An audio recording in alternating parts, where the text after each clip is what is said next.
شجاع الدین شیخ صاحب، آخری لمحات ہیں، وقت مختصر ہے لیکن نوجوانوں کا تذکرہ ہوا ہے، پھر کالج یونیورسٹیز کا. ایک چیز بہت اہم ہے، میں چاہوں گا اس پر آپ کی رائے ضرور آ جائے.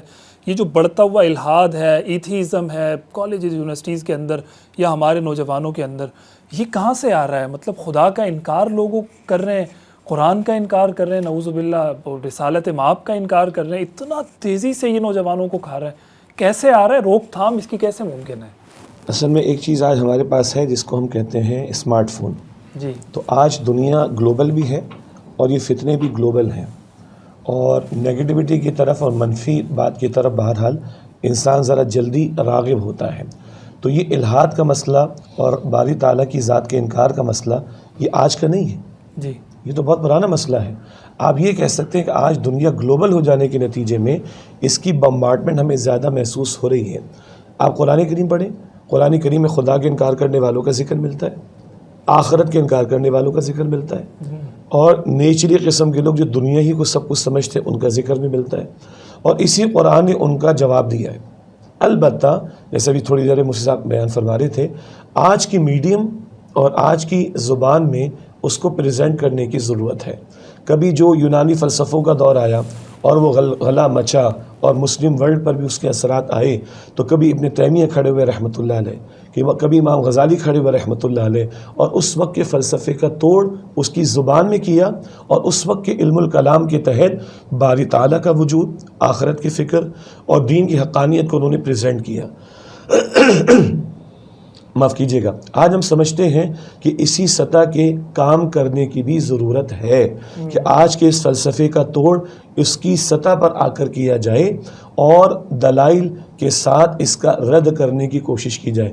ہر ایک کے کرنے کا کام نہیں ہے، مگر مسلم امت سے کچھ لوگوں کو ضرور اٹھ کر آج کا جدید علم کلام ڈیولپ کرنا پڑے گا، اور اس وقت کی فلسفیانہ زبان میں اس کے توڑ کے کرنے کی ضرورت ہے.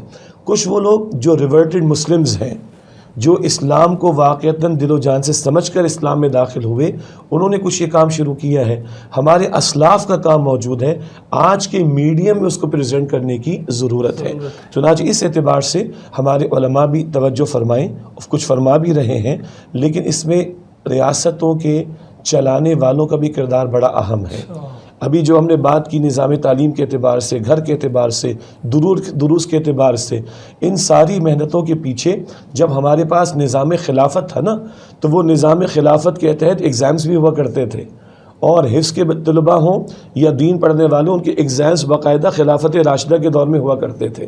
تو آج اگر ایک تہذیب غالب ہے تو اس کی عسکری قوت بھی ہے، اس کی سیاسی قوت بھی ہے، جس کی بنیاد پر اس نے اپنے مادہ پرستی والے نظام تعلیم کو دنیا پر جو ہے رائج کرنے کی کوشش کی ہے.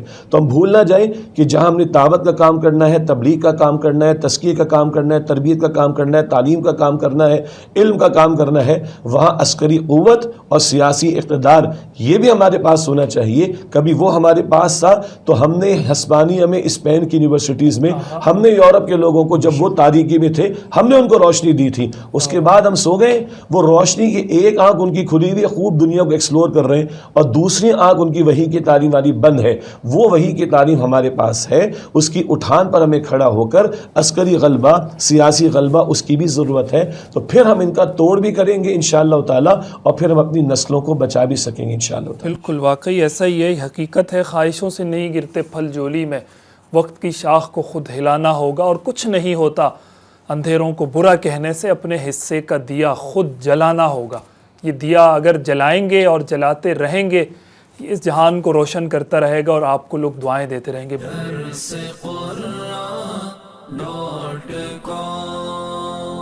www.darsequran.com